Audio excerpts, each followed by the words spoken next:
नमस्कार। कहानियाँ कुछ खट्टी कुछ मीठी में आपका स्वागत है। मैं प्रेमलता। मैं सुनाती हूँ अपनी लिखी कुछ खट्टी मीठी कहानियाँ। आज मैं लेकर आई हूँ आपके लिए कहानी खुला आसमान। अपनी डायरी के पन्नों में लिखती हुई जागृति ने अचानक अपनी कलम रोक ली, मानो वो अपना दर्द अपने आप से भी साझा न करना चाहती हो। उससे अपने वातानुकूलित कमरे में बेचैनी और घुटन महसूस होने लगी। उसका गला सूखने लगा और वो घबराकर कांच के गिलास में रखा पानी एक सांस में पी गई। झट से अपनी डायरी बंद कर शून्य में देखने लगी। अचानक तेजी से बगल वाले कमरे की ओर मुड़ी, जहां उसकी दोनों बेटियां खुशी और हर्षिता गहरी नींद में सो रही थीं। उन्हें देख जागृति के लबों पे मुस्कान बिखर गई और वो अपना दर्द भूल उनके सिराहने बैठ उन्हें निहारती हुई उनके बालों में अपनी उंगलियां फेरने लगी। ऐसा क्यों होता है? क्यों किसी अनजान के साथ अपना सारा जीवन गुजारने के लिए कोई मजबूर होता है?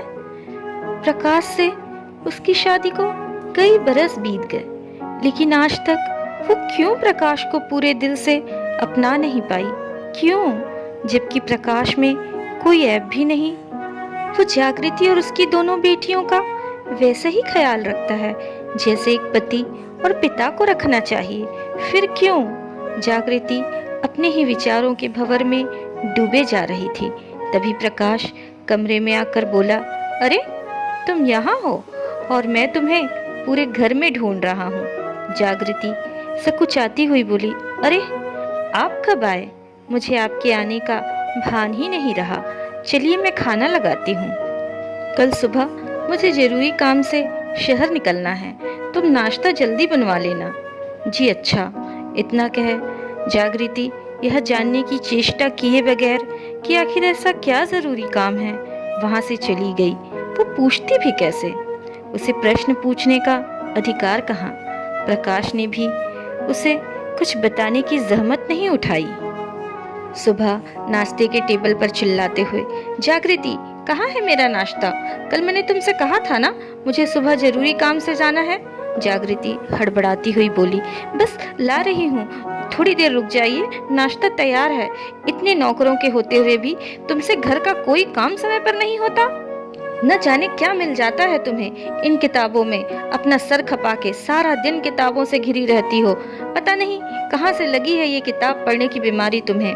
प्रकाश बड़बड़ाता हुआ चला गया, हाथों में नाश्ते का प्लेट लिए डबडबाई आंखों से जागृति बुद्ध बनी रही।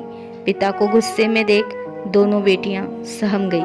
बड़ी बेटी खुशी 10th क्लास में है और छोटी बेटी हर्षिता 8th क्लास में। दोनों को अपनी माँ की तरह पढ़ने का शौक है, लेकिन प्रकाश को इन तीनों का रात दिन किताबों में उलझा रहना बिल्कुल पसंद नहीं। पिता के जाते ही खुशी और हर्षिता अपनी माँ से लिपट गईं, जैसे कह रही हूँ, माँ हमें अपने आंचल में छुपा लो। जागृति बेटियों को सामान्य करने के लिए उनके गालों के नीचे और गले में अपनी उंगलियां घुमाने लगी।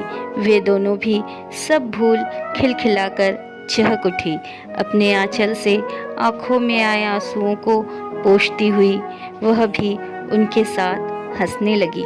मम्मी मुझे स्कूटी चाहिए। खुशी अपनी बाहें जागृति के गले में डाल झूलती हुई बोली। जागृति आश्चर्य से, क्यों? तुम्हें क्यों स्कूटी चाहिए? खुशी को अपने से अलग करती हुई बोली। वह कुछ जवाब देती इससे पहले हर्षिता तपाक से बोल पड़ी, दीदी को ट्यूशन के लिए शहर जाना है ना। खुशी फिर बिना रुके कहने लगी, इस साल मेरा 10th बोर्ड है और अगले साल मुझे साइंस सब्जेक्ट लेना है। मुझे यह सब्जेक्ट तभी मिलेगा जब मैं अच्छे नंबर लेकर आऊंगी। और फिर गांव से शहर की दूरी कौन सा ज़्यादा है? हमारे गांव से और भी 4-5 लड़कियां ट्यूशन के लिए शहर जा रही हैं।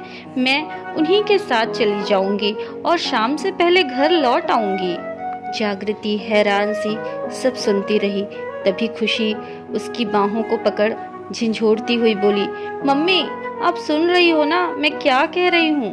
जागृति चौंकती हुई, हाँ हाँ सुन रही हूँ। अभी तुम दोनों स्कूल जाने की तैयारी करो, हम शाम को बात करते हैं, कहती हुई वह अपनी बेटियों में अपनी छवि देखती हुई अतीत के गलियारों में चली गई। अम्मा, मुझे साइकिल चाहिए, मुझे ट्यूशन पढ़ने जाना है। देखो जागृति, तुम्हारे बाबूजी तुम्हें पढ़ने दे रहे हैं, यही बहुत बड़ी बात है। यदि उन्हें भनक भी लग गई कि तुम स्कूल के बाद घर से बाहर जाकर पढ़ना चाहती हो, तो साइकिल तो दूर, वो तुम्हारी स्कूल भी छुड़वा देंगे। इसलिए तुम अपने आप जितना पढ़ सकती हो पढ़ो, वरना घर बैठो।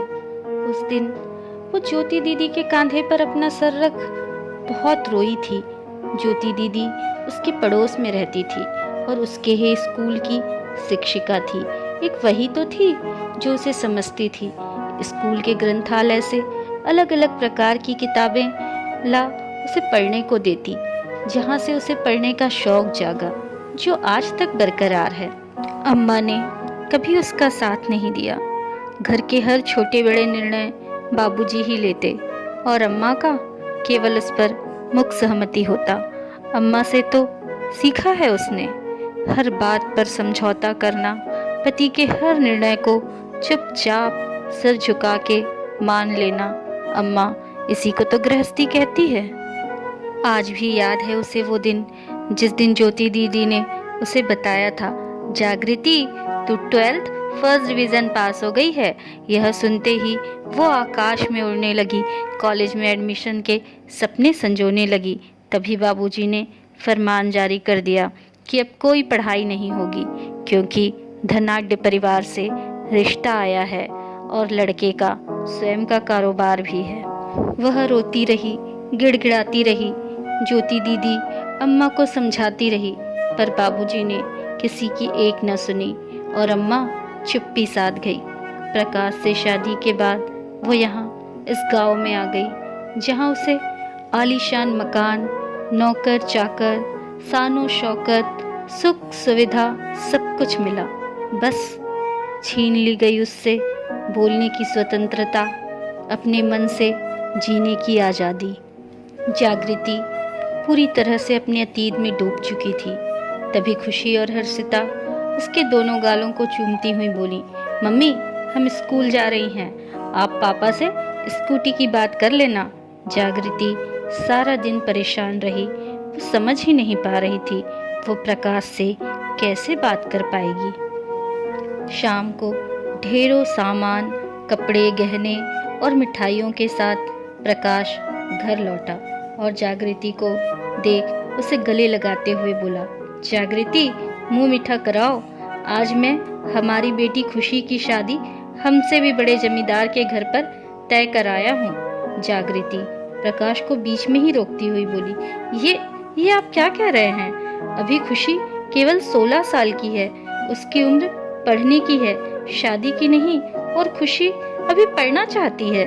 हाँ ठीक है ना, मैं कौन सा उसे पढ़ने से रोक रहा हूँ। शादी के बाद वो अपने ससुराल में जितना चाहे पढ़े, मुझे कोई ऐतराज नहीं। तुम अपना दिमाग मत लगाओ, जाके तैयारी शुरू करो। 2 दिन बाद सगाई और फिर शादी। हस्तप्रस्त सी जागृति खड़ी रही। इतिहास फिर वही कहानी दोहरा रहा था और एक बार फिर जागृति अपने आप को हारा हुआ महसूस कर रही थी। दूसरे दिन सुबह जागृति और उसकी दोनों बेटियां कहीं जाने की तैयारी करने लगी। यह देख प्रकाश बोला, कहाँ जाने की तैयारी है? हम खुशी के लिए स्कूटी लेने जा रही हैं। कल से उसे ट्यूशन के लिए शहर जाना है। उसकी शादी अभी नहीं होगी, आप लड़के वालों को सूचित कर दें। जागृति पूरे आत्मविश्वास के साथ बोली और उसके साथ उसकी दोनों बेटियां अपने हक की लड़ाई में माँ के साथ हाथ में हाथ थामे खड़ी रहीं। प्रकाश निशब्द तीनों को साथ जाते देखता रहा। घर से निकलते वक्त जागृति के चेहरे पर तेज था।